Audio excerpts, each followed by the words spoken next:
The finale of Kingdom Hearts Dark Road finally released August 26th, and it certainly did not disappoint. Now, it only released 5 more chapters for a total of 8 chapters, as well as an epilogue, but the story was definitely not lacking any details. In fact, it gave us so much more understanding to not only Xehanort's upbringing and motives that led him to become the Seeker of Darkness, but also additional history and context to the Keyblade wielders in general. Welcome back everyone, this is your girl Empowered Muse, and today we're going to recap the first half of the final chapters of Kingdom Hearts Dark Road, with the second half being released later this week. Now just so you know, this recap will be done in the order of the chapters appeared and not necessarily the true chronological order. So this is the more quick and dirty series of events that took place. So let's get right into it. When we start with chapter 4, Cruel Clues, we see Xehanort and Eraqus playing their chess game 1 year before and discussing the Keyblade War. With Xehanort pondering what the Lost Masters intended to do with Kingdom Hearts, reciting the infamous line, "On that day shall darkness prevail and light expire." Eraqus disagrees and states that maybe light could prevail, with Xehanort rebutting that fate has already been written. In present day, Xehanort's classmates arrive in the world of Snow White, with Vor being lost and wandering into the evil queen's castle, where she sees the queen using the magic mirror, and then follows to have her own conversation with the magic mirror, asking if she'll ever become a Keyblade master. After talking with the mirror, Vor rejoins with Xehanort and Eraqus and told them what she's found and leads them back to the queen's castle, where they try to ask the magic mirror where the missing upperclassmen are, with the mirror implying that the upperclassmen were on their own, before being caught by the evil queen, who poisoned the mirror with a potion and ordered it to consume the trio. After defeating the mirror, Vidar, one of the upperclassmen, appears and says to Xehanort that there's something different about him, seeing why he caught the master's eye. Then turned to Vor and offered for her to join him and the other upperclassmen after seeing that she was wondering whether she should stay with her friends. In her previous conversation with the mirror, Vor realized that if she stayed stagnant, she'd never become a Keyblade master, at least according to the mirror. And with that, Vor joins Vidar and leaves Eraqus and Xehanort. In a flash forward 64 years later, we see the elder Master Xehanort approach the magic mirror once again, asking if it remembered him and where his friends from his dreams are, the dreams he had of the Keyblade wielders in Union Cross, since he's looked all over and couldn't find them. The mirror replies that his heart spoke more clearly than his words, and that a boy of great light and darkness was amongst an ocean of keys on a vast barren land, that boy being Ventus. With that, Xehanort set out to the Keyblade graveyard.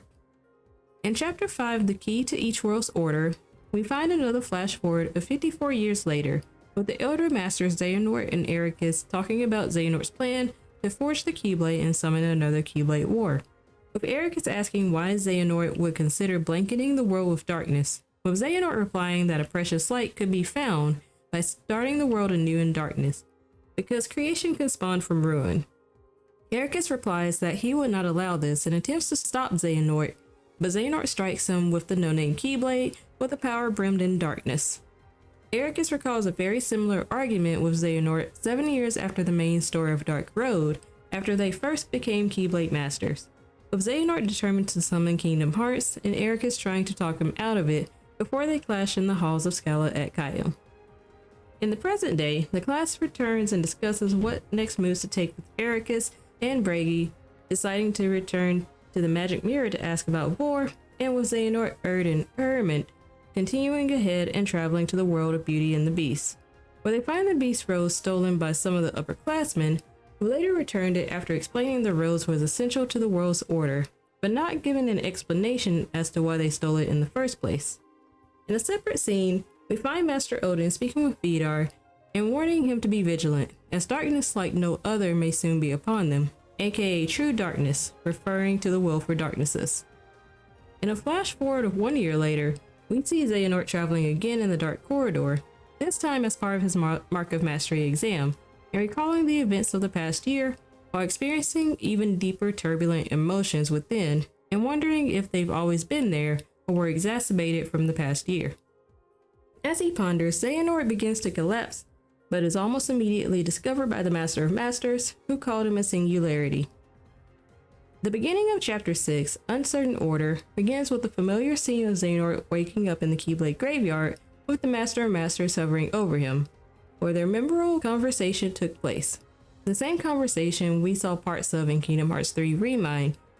We do see the beginnings of the conversation take place, where the Master of Masters introduces himself as someone who used to be a Keyblade wielder, more or less, and provides Xehanort with the black coat for protection in the Dark Corridor, with a favor for Xehanort to take a peek into people's hearts as he traveled.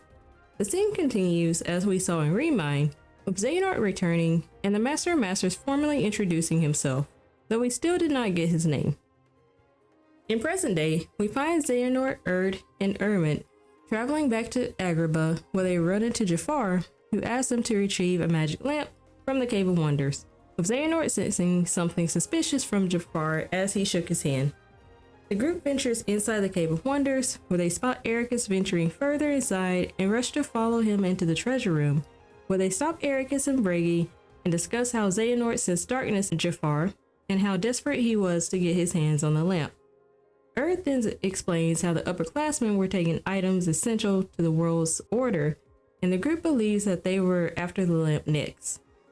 They travel deeper into the cave, where they find not only the lamp, but Vidar, who comes to take the lamp and explains that by stealing the items, they're hoping to find a true light that will shine even in chaos and uncertainty. Ericus then asks at what cost should they try to defeat the darkness, with Vidar relenting and explaining that they want the same thing, to defeat the darkness that took their other classmates. Ericus admits that he's not sure at what cost he'd be willing to defeat the darkness, with Xehanort replying that one day as Keyblade Master, he may have to make that tough decision. The group heads back to tell Master Odin everything they learned so far.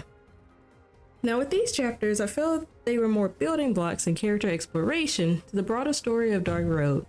There is definitely some key information revealed, and the final chapters and epilogue tie everything together, which I will place the video for the recap and initial theories at the end of the screen once it's published. But let me know in the comments below, what do you all think of Dark Road's story? If you play the game, how did you like playing it? As always, be sure to hit the like button and subscribe to this channel if you enjoyed this video. And if there's anyone who may have questions about what to expect for the upcoming Kingdom Hearts games, be sure to send them this video. Thanks for watching, and I'll catch you next time.